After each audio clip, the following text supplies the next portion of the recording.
deep here for Flowers. And he bats it away, and it falls down incomplete. And they're not going to go quietly into this halftime break. They know they're in for a fight, so they're trying to make every possession count. They took the big shot there, but it winds up incomplete. Now Jackson. We're looking deep here for Flowers. And that's going to be incomplete. Good effort there trying to take a shot, but it's third down. Well, partner, they're not content to run this one out as we head towards the half, trying to hit a big chunk play right there and add to their score. Now, this is a confident group. At the very least, they're thinking field goal. Yeah, and I don't blame them one bit. I don't think you sit on the ball going into the half when you have a chance to put some more points on the board. And he's going to be out up around the 45-yard line. Lamar Jackson, such a threat with those legs, able to improvise and get the first. He'll look to throw. They're looking deep here for Flowers. And this is caught inside the 5. A big play there just before halftime. 53 yards. Every defensive staff harps on limiting explosive plays. Job not so well done there. Yeah, they talk about it all the time. A lot harder to stop, though, isn't it? And when you think of an explosive play, most offensive staffs define them as passes of 20 or more yards and runs of 15 or more yards. They went zooming past that number there. Set and ready to go for the second half. One touchdown apiece, 7-7 our score.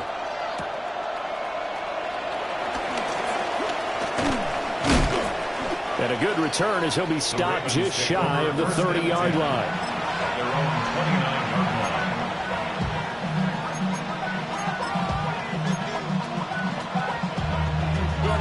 The Raven offense set at the line for this next drive. It's a tie football game here. What do you think, Charles, the message was at halftime? Well, I think that they probably just looked at things and said, we're fortunate that this is a tie game. No need to panic. No need to change a whole lot. We didn't play anything close to our best in the first half, so we don't have to go out and win one for the giver. Let's just go out and play our best football and win one for us. Third down now. Those last two plays indicative of how things have gone for them. Just nowhere to go on the ground and struggling to put up points. And he'll get this one up to the 26. Just a 2-yard pickup, and that should necessitate a call for the punt team here on fourth down. Well, they're hoping that the second half is better for him than the first half. They've got to find a way to get him going. He's a big part of their offense. Looks like the offense is going to take another shot here. They're going on 4th and 13. Flush to his right. They're looking deep here for Flowers. And it's knocked away and incomplete. A surprising move to go for it predictably, at least somewhat predictably. It doesn't pay off, and that will force a turnover on downs. Here's Robinson. And nowhere to run on the interior of that defensive line. He'll get back only to the line of scrimmage. Officially no gain on the play, and it's second down. At the 26-yard line.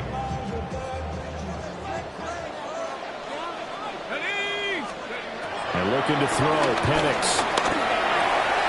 Short throw, caught by Pitts. They get him to the ground right on the cusp of the red zone after a pickup of 5 or 6. Well, they were handed great starting field position on this drive, but now they face a 3rd and 4. Looking to throw, Penix. Oh, he had him. He was open, but he couldn't get it to him. It's incomplete. And that's a crusher right there. Had his man open for a first down. Threw a fastball when that wasn't necessary. Incomplete pass. When are these quarterbacks going to learn? You don't get extra points by how hard you throw the football. And it's incomplete. They cannot convert, and they turn it over. The Falcons go for it, but it doesn't work out. And it'll be a turnover on downs. The Baltimore offense at the line, set to get going. This game, it has obviously been all about the defense on both sides of the football. Which offense is going to break through here? We'll see if they can do it on this drive.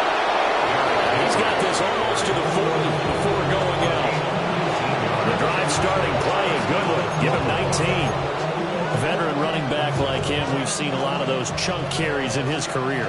And that's why you don't just look at his birth certificate and decide when a guy is done, right? Because you know as well as I do, in this league, as soon as you hit 30, they're looking to... And that's caught inside the 30. And he's brought down after a very nice gain. Another big gain or two in succession as this one goes for 32. You just had the feeling that sooner or later someone was going to come up with that one play. Neither team has really done a whole lot offensively, but here's one that pays off to the tune of big yardage, and is one that could maybe get this group in gear. Here's Jackson to throw. Dancing to his left. And he's out of bounds. Almost gets to the 10. A nice job there on the escape and scramble. A first down, a 16-yard gain.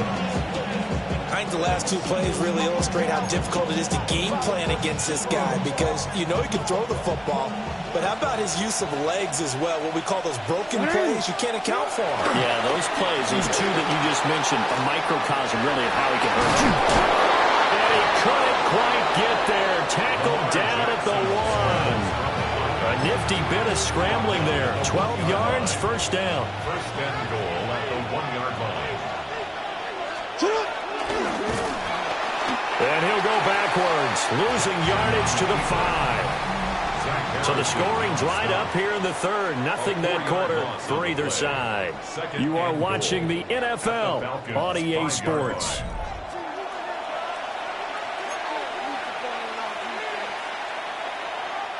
Two of their 3 red zone trips so far they've come up empty on. They'll look to reverse that trend on second and goal. A handoff running left. Henry calling a gain of 2 as they're knocking on the door now. Third and goal.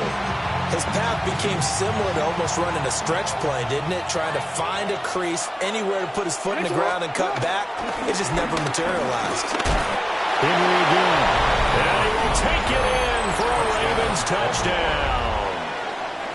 Derrick Henry, a 3-yard touchdown run. And the Ravens have broken this deadlock and have taken the lead here in the 4th. Now after the touchdown, Luke back out to kick this one away. And that'll be a little too hot to handle as it will skip through the end zone for a touchback here. About set to begin their next drive, the Falcons offense at the line. And now, after the touchdown a moment ago, they work from behind in a 7-point game in this foot. And that's caught inside the 35. A very nice pickup of 33 yards. You ask tight ends about their favorite routes to run, and surprisingly, this will pop up as one of their staples because they run so many routes in the middle of the field. How about this one? Starts downfield, bends it to the corner, great touch on the football, and they turn that one into a big play. And he'll be hit as he releases it, and that'll fall incomplete. We've seen this quite a few times in this game. Offensive line unable to keep leverage, unable to keep people away, facing a lot of pressure. Fortunate just to get rid of it. One of the reasons they're down is that inability, though, to stop the pressure. We saw another example of it there. Officially nothing on that one, no gain, so they're left with still 10 to go on third down.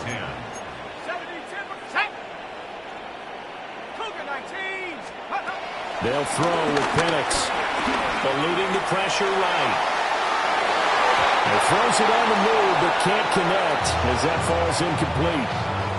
And next time, Brandon, I think you might want to consider running it because those defensive backs, they were plastered to the receivers, and they weren't letting up as that play went on. They'll go for it. Here's Penix. Steps away to his left. The Falcons go for it, but it doesn't work out. And that will force a turnover on downs. So the failure to convert, no doubt, really hurts. But this one's not over. A good chunk of time on the clock and the timeouts. Yeah, not only do they have the timeouts, as you just noted, they're going to get an extra one with the 2-minute warning. And that's going to help in big way. So in a sense, they have 4 timeouts in their pocket. And the defense loses it. It's complete.